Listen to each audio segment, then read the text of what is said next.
ദൈവനാമം വാഴ്ത്തപ്പെടട്ടെ. എബ്രായ ലേഖന പഠനത്തിലേക്ക് ഏവർക്കും സ്വാഗതം. ദൈവത്തോട് അടുത്ത് ജീവിക്കുന്നവരാണ് തങ്ങളെന്ന് അനേകർ അവകാശപ്പെടാറുണ്ട്. അതിൽ തെറ്റൊന്നുമില്ല. എന്നാൽ ദൈവവചനപ്രകാരം ദൈവത്തോട് അടുത്ത് നിൽക്കുന്നവർ, അടുത്ത് ചെല്ലുന്നവർ എങ്ങനെയുള്ളവർ ആയിരിക്കും എന്ന് വളരെ വ്യക്തമായിട്ട് പറഞ്ഞിട്ടുണ്ട്. എബ്രായ ലേഖനം 10-ാം അധ്യായം 22 മുതലുള്ള വചനങ്ങളിൽ നാം ദുഷിച്ച മനസാക്ഷി നീങ്ങാനായി ഹൃദയങ്ങൾ നിർമ്മലീകരിക്കപ്പെട്ടവരും ശരീരം ശുദ്ധജലത്താൽ കഴുകപ്പെട്ടവരുമായി വിശ്വാസത്തിൻ്റെ പൂർണ്ണ നിശ്ചയത്തോടും സത്യസന്ധതയുള്ള ഹൃദയത്തോടും കൂടി ദൈവത്തോട് അടുത്തു ചെല്ലുക. ദൈവത്തോട് ഇങ്ങനെ വേണം അടുത്തു ചെല്ലുവാൻ. എങ്ങനെ? നിർമ്മലീകരിക്കപ്പെട്ട ഒരു ഹൃദയം ഉണ്ടായിരിക്കണം. വിശ്വാസത്തിൻ്റെ പൂർണ്ണ നിശ്ചയം പ്രാപിച്ചിരിക്കണം. സത്യസന്ധതയുള്ള ഹൃദയത്തോടുകൂടി വേണം ദൈവത്തോട് അടുത്ത് ചെല്ലുവാൻ. എത്ര പേർ ഇങ്ങനെ അടുത്ത് ചെല്ലാറുണ്ട് എന്ന് ദൈവത്തിനറിയാം. ഹൃദയശുദ്ധിയുള്ളവരാണ് ഭാഗ്യവാന്മാർ. അവർ ദൈവത്തെ കാണും. ദൈവത്തോട് അടുത്തിരിക്കുന്ന ആളുകളാണ് ഞങ്ങൾ എന്ന് ആരെങ്കിലും അവകാശപ്പെടുന്നുണ്ടെങ്കിൽ ഈ കാര്യങ്ങൾ നമ്മുടെ ജീവിതത്തിലുണ്ടോ ഇല്ലയോ എന്ന് പരിശോധിക്കുന്നത് വളരെ നന്നായിരിക്കും. ദൈവത്തോട് അടുത്തിരിക്കുന്നതാണ് നമുക്കെല്ലാവർക്കും ഏറ്റവും നല്ലത്. 23-ാമത്തെ വാക്യം മുതൽ പൗലോസ് അപ്പോസ്തലൻ പറയുന്നു, അതുകൊണ്ട് നാം അചഞ്ചലരാകണം, നമ്മുടെ പ്രത്യാശ നാം ഏറ്റുപറയണം. ദൈവം വാക്കു പറഞ്ഞവൻ വിശ്വസ്തനാണ്.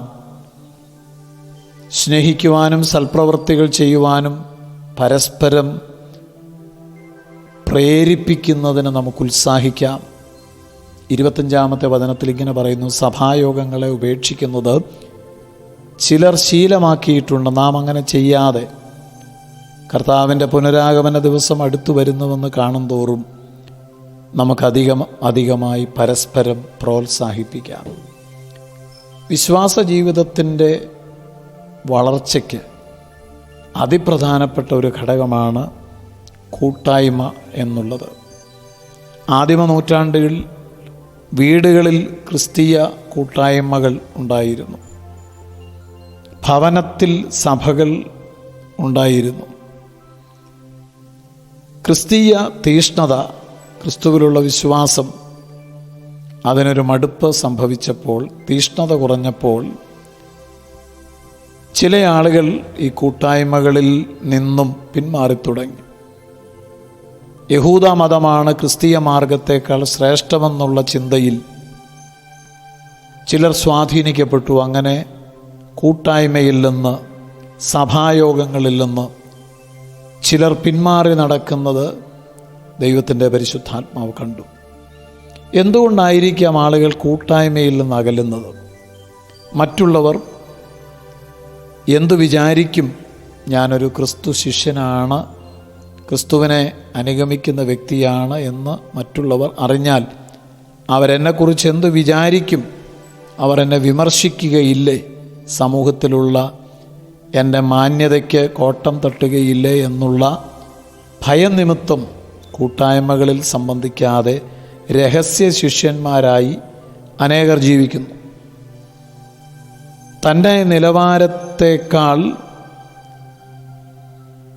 പിന്നോക്കം നിൽക്കുന്ന ആളുകളുമായി സഹകരിക്കുവാനുള്ള ബുദ്ധിമുട്ടാണ് സഭായോഗങ്ങളിൽ, കൂട്ടായ്മകളിൽ സംബന്ധിക്കുന്നതിന് ചിലർക്ക് തടസ്സമായിട്ട് നിൽക്കുന്നത്.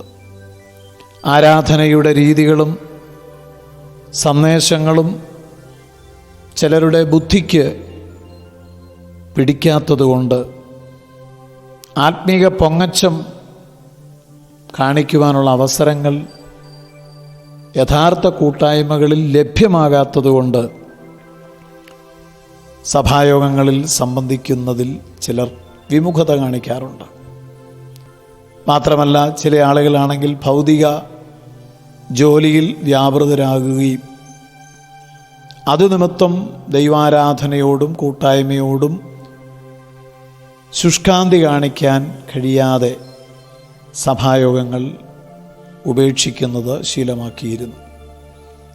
ഇന്നും ഇത് വാസ്തവത്തിൽ ഈ വചനം വളരെ പ്രസക്തമാണ്. നിസ്സാര കാര്യങ്ങളുടെ പേരിൽ വിവാഹ ചടങ്ങുകൾക്കും മറ്റ് ഇതര സാമൂഹിക ചടങ്ങുകൾക്കും സംബന്ധിക്കുവാൻ വേണ്ടി വളരെ ലാഘവത്തോടെ സഭായോഗങ്ങൾ, കൂട്ടായ്മകൾ ഉപേക്ഷിച്ച് പോകുന്നവരുണ്ട്.